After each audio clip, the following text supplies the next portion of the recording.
Dear colleagues, good morning. I wish I would be allowed to visit our fantastic conference live physically and hug you all. However, while digital interactions replace face-to-face communication, helping us to keep our ties at a distance, the world becomes apparently more and more politically divided, unfortunately. I would like to draw your attention today to the statistical mechanics and thermodynamics perspective on real-world networks. For the past century, networks have captivated our attention, serving as the backbone for applications spanning from transportation and power grids to the neural network of contemporary artificial intelligence. It wouldn't be wrong to say that our entire world is networking.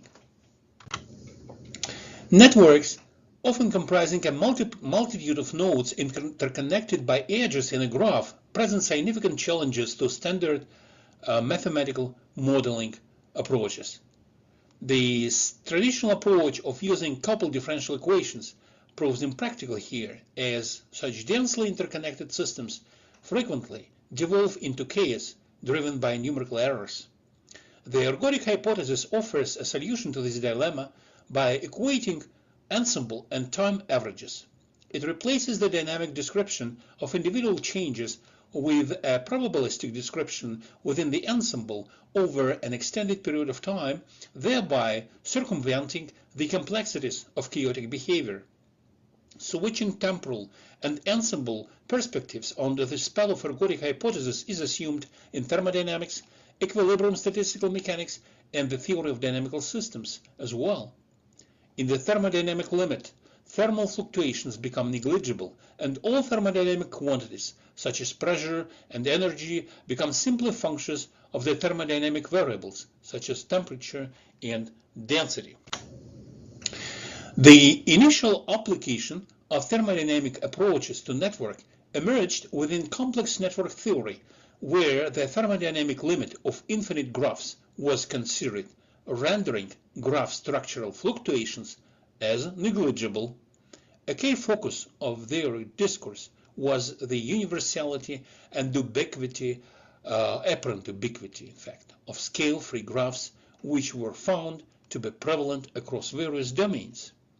These graphs grew according to the preferential attachment mechanism, often referred to as the Matthew principle, encapsulating the idea that rich get richer. Indeed, if we assume that new nodes preferentially connect to those with higher degrees and in proportion to an exponential factor termed fitness, then the distribution of links among nodes with a given energy or attractivity, epsilon, adheres to the familiar Bose-Einstein statistics. As a result, they observe the Bose-Einstein condensation in networks. The fittest node gets the most edges, following the naive interpretation of natural selection by Herbert Spencer, fittest survive. Nowadays, we understand that complex network theory is of a limited relevance to real-world networks. First, it is almost certain that an infinite preferential attachment graph forms a scale-free tree devoid of cycles, whereas cycles are essential for feedback mechanisms crucial to the proper functioning of real-world networks. Second, most real-world networks are finite and often quite small, with structures meticulously shaped by their functions, far from being random. Finally, from the network evolution perspective, Bose-Einstein condensation corresponds to stabilizing selection featuring nodes of high centrality of fitness. The simplistic stabilizing selection approach in complex network theory overlooked the crucial disruptive selection mechanism that fosters innovation and novelty. Today, I will discuss an alternative thermodynamic approach to networks, known as dynamic complex networks, which is based on the thermodynamic limit of exceedingly long walks. While the graph itself may be finite and even small, the length of these walks extends to infinity. For infinitely long walks, fluctuations of global graph quantities, such as the exponential growth rate of the number of distinguishable walks per step that a physicist would call a chemical potential, become negligible, so that these quantities become simply functions of the graph thermodynamic variables, such as the graph spectral radius and the graph eigenvector centrality. Long walks are very sensitive to structural defects and boundaries in graphs. Therefore, they help to address the problems of predictability, such as navigability in complex structures and automated detection of symmetries and communities, as well as to address the problems of dynamics, such as possible structural modifications and transportation in networks. Missing nodes and edges may dramatically reduce the number of very long walks available in a graph, reshaping the global mobility patterns in that. The logarithm of the number of walks plays the role of free energy in this theory. Statistical changes in mobility patterns due to graph defects that can be described conveniently in terms of entropic pressure and entropic force are as follows. In the thermodynamic limit of infinite walks, a missing node results in a local decrement of free energy by the amount of entropic pressure related to the eigenvector centrality score, and the missing edges resulting in the transfer of Walker's mobility, quantified by the entropic force related to the ratio of eigenvector centralities, as well as the spectral radius of the graph. We highlighted the values of entropic pressure and force in a graph representing the city of Lubbock, the home city of Texas Tech University, taken from the OpenStreetMap service.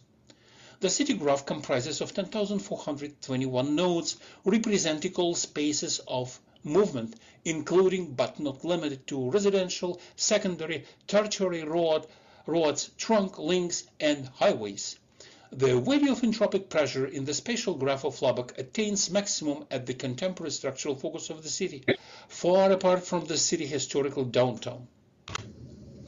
The nodes of the city spatial graph on the right-hand side are highlighted according to the elements of the Fiedler eigenvector belonging to the second largest eigenvalue of the entropic force matrix. The Fiedler eigenvector indicates the direction of the fastest decrease of the entropic force over the city spatial graph of Lubbock. The entries of the Fiedler eigenvector are almost zero everywhere except for a narrow band extending from the historical city center toward the contemporary structural focus of the city. The structural focus of the city absorbs very long walks, while the historical center anchored at the abolished city railway station expels long walks. Also, railway construction enhanced the city status of Lubbock in earlier days. Its maintenance has a continuing negative impact on the urban development, since railways barricade streets, dramatically cutting down the number of possible paths people can drive or walk and create isolated neighborhoods. As a result, Lubbock, Texas grows to the southwest, running out of the loop 289 that marked the old city boundaries in the 60s. The canonical ensemble represents the possible states of a system in equilibrium that doesn't evolve over time, even though the underlying system might be in constant motion. The chemical potential, the exponential growth rate of number of walks per step for such a thermodynamic system is nothing else but the entropy calculated over stationary distributions of various possible random walks. These random walks are defined by the raw stochastic transition matrices, representing the fractions of the nth order degrees of nodes. In the thermodynamic limit of exceedingly long walks, this series of transition matrices converge to the so-called Reuel-Bowen random walks, as always expressed in terms of the graph spectral radius and eigenvector centrality. The left major Perron-Frobenius eigenvectors of these stochastic matrices, representing the various graph centrality measures, are nothing but the stationary distributions of possible random walks defined on the graph. Indeed, graph node densities under the random walks of various strategies are very different. On the left-hand side, we have shown the node density under the usual isotropic random walks that is nothing but the degree centrality of nodes. On the right-hand side, we have highlighted the node density for the royal bone random walks. These walks are statistically confined at the most open vertex of the membrane, while the probabilities of nodes on the graph periphery are miserable. First, random walks allow to measure distances between nodes as first passage times required to travel from one node to another for the first time without loops. In fact, random walks turn graphs into probabilistic projective spaces with a well-defined first passage geometry.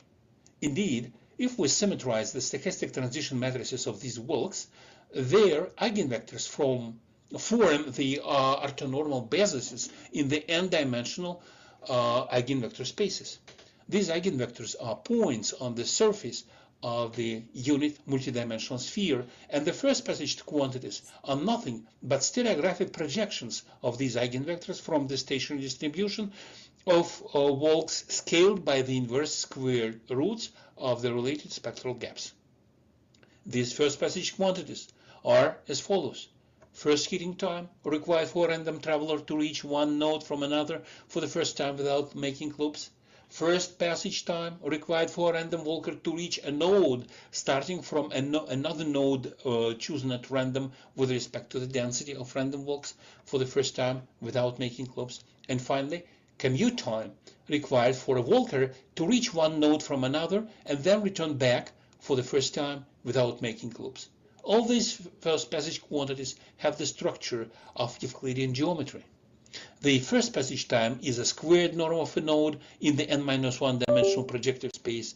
The commute time is nothing but the squared Euclidean distance between two vectors representing these nodes in the projective space. Probabilistic geometry of canonical ensembles of walks, the first passage time may be used to quantify the isolation and integration in city graphs that is important for urban sociology. Sociologists think that isolation of city neighborhoods fosters poverty and crime in their dwellers. The first passage time quantifies the global connectedness of a node with respect to the entire graph structure, as taking into account all possible paths to the node available in the graph. Also, some paths may be more probable than others. We can introduce the isolation and integration indices of the places as normalized first passage times to nodes measured in the decibel scale. The degree of isolation is assessed by the first passage times calculated with respect to isotropic random walks that are insensitive to the structural heterogeneities, defects, and boundaries of a graph. On the left-hand side, we have highlighted the isolated regions of the city graph of Lubbock. The central regions of the city, encircled by the Belt Road, have a relatively good connection, except for the northeast part of the city cut off by railways.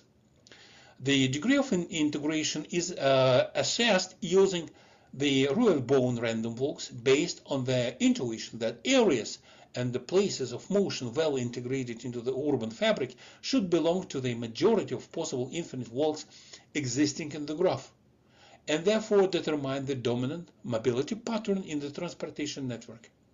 On the right-hand side, we have shown the integration index in the city of Lubbock. Places hosting the lion's share of very long walks highlighted hot feature global mobility patterns in urban structures, playing the role of natural, social, and economic hubs of the city. Also located within the historic city borders, areas such as those in the northeastern portion of the city that are shut off from the center by commercial trains, significantly reducing the number of infinitely long pathways, are only sporadically incorporated into the city fabric. Due to the structural imbalance fostered by railways, relatively isolated sprawling areas of the southwest are able to statistically accumulate the bulk of possible infinite roads and move Lubbock's mobility patterns from the historic core to the southwest suburbs. Integrated isolation is not an oxymoron anymore, but the home for the wealthiest people in town. On the contrary, the northeastern portion of Lubbock, cut off by railways, are characterized by very low dark blue values of the integration index, aligned with the historical segregation patterns of spatial and land division formed early in the 20th century. These are areas where Black and Latino workers were initially settled in labor camps. In our recent study, we found a close correspondence between the calculated values of isolation index for the Texas Tech University campus and the isolation perceived by human subjects as reported by students and faculty in our longitudinal survey. In the heat map shown in the right-hand side picture, we have shown the kernel density of reports indicating the particular place in the campus as being relatively isolated. Navigability in graphs and networks is another important problem that may be addressed and solved within the thermodynamic approach involving the canonical ensembles of walks. Frequently visited sites are predicted more efficiently than those that are little frequented, especially in the long run. The more frequent a node, the more predictable the navigator's position visiting it. The degree of uncertainty of a current position of a walker in the graph is assessed by the walk's entropy that can be represented as a sum of the predictable and the unpredictable information components. Performing the information decomposition of entropy into conditional information quantities, we observe that the first two terms are predictable, but the last is not. Namely, the very first term expresses the excess entropy, the information efficacy of the path integration strategy, taking the entire walk history into account, to infer the forthcoming navigator's position. The second term describes the efficacy of land-based piloting that uses the present location of the navigator to predict her forthcoming position that can be assessed through the conditional mutual information between the present and future positions of the navigator. The remaining part, unpredictable, assess the true uncertainty about the present state of the chain that cannot be resolved by the observing the past history and that does not have any repercussions for the future development of the walk. The predictable information and the unpredictable information components have the same structure as the entropy, so that we can introduce two potentials phi and psi. One characterizes the degree of navigability to a node in the graph, another characterizes the strive this node has in the graph, imposed on the walks on the graph. The navigability score quantifies a chance that a node may be a precursor to visiting other nodes in the graph. The striving potential of a node quantifies its neighborhood exploration time. Indeed, these quantities ultimately depend upon the chosen strategy of walks. Navigability under the isotropic random walks in membrane is based on the boundaries, while for the anisotropic walks, in which all infinitely long walks are taken equiprobably, navigability is based at the center of the graph. As such, the walks are statistically confined there. The strive potentials of nodes in a barbell graph shown below attain maximum for the nodes of highest connectivity because they are characterized by the longest neighborhood exploration times. In our longitudinal survey about walkability of the Texas Tech University campus, we found that calculated navigability scores are closely related to the places reported by students and faculty as being interesting, secure, and pleasant to walk. The corresponding density kernel map of subjects reports is shown on the right-hand side. Confusing environments are not associated with safety, as they can significantly increase the risk of accidents for pedestrians, as they may struggle to navigate safely and make appropriate decisions while crossing streets or interacting with traffic. The only mismatch between the navigability scores calculated in campus and walkability assessments reported by human subjects was found in young male students considering the sport facility as an interesting zone to walk. Finally, let's discuss the problems of random modifications and transportation in networks, where we introduce the grand canonical ensemble of walks. Let me remind you that the grand canonical ensemble represents the possible states of a system exchanging energy and particles with a heat bath in thermodynamic equilibrium. The graph is considered open to modifications that are taken with a probability proportional to the exponential factor, termed as fugacity. Fugacity describes the change to the system of long walks due to adding or removing a node. In the thermodynamic limit of infinitely long walks, fugacity is nothing but the inverse eigenvector centrality of a node. The nodes of high eigenvector centrality share many very long paths and therefore are characterized by the low fugacity score and vice versa. The graph is easy to modify at the nodes that are weakly integrated into the system of very long paths the probability of observing a local fluctuation of fugacity at a node takes the form of a Fermi-Dirac distribution, which is typical for non-interacting fermions in a single particle state. The graph vertices with the inferior growth rate of infinitely long walks appear to be insufficiently integrated into the graph structure, and therefore they might be lost, or, on the contrary, acquire new connections during graph structural modifications. In these pictures, we have shown another spatial graph representing the spaces of pedestrian movements in the Texas Tech University campus. On the left-hand side, we have shown the integration index on the campus calculated via the first passage times and the related fugacity scores on the right-hand side. Interestingly, the same Fermi-Dirac distribution involving fugacity also appears as the unique stationary solution of a Fokker-Planck equation describing the continuous time dynamics of distributions under the noisy transportation capacity and random edge rewiring in a graph. The continuous time evolution of a mass probability distribution of some quantity over the graph nodes is described by a forward Kolmogorov equation supplied with some initial conditions at the beginning of the diffusion process. If we add the winner process of strands beta to the forward Kolmogorov equation, we get the Fokker-Planck equation preserving the form of Kolmogorov equation up to changing from logarithms of eigenvector centrality to the Onsager potential, where centralities are modified for noisy walks. The derived Fokker-Planck equation has the Gibbs distribution as the unique stationary solution, taking the form of a Fermi-Dirac distribution of fugacity if the noise strength beta equals 1. In general, the Fermi-Dirac distribution depends on beta, and in the case of very strong noise, this stationary solution converges to a uniform distribution over graph nodes independently of the graph structure. Indeed, in this case, the traffic may get stacked anywhere. In transportation problems, we observe the typical stochastic resonance.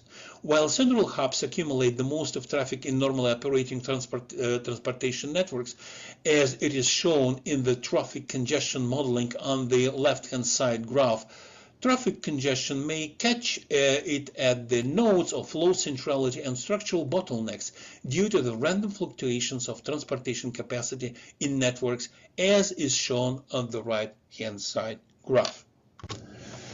In conclusion, we briefly discussed two versions of thermodynamic approaches to complex networks. In the complex network theory, the thermodynamic limit of infinite graphs is considered. Their graphs grow following the preferential attachment approach, turning into scale-free random trees with time. In dynamic complex network approach, we considered the thermodynamics limit of infinite walks that may be defined on any very small graphs, such as triangles, for example. Graph dynamics in our approach is featured by random structural and transportation capacity modifications.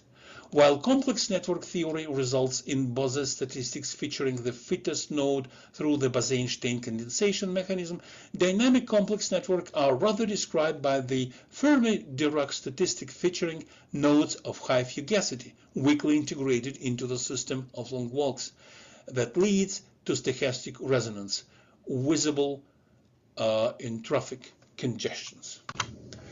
Thank you very much for your attention. Enjoy the conference.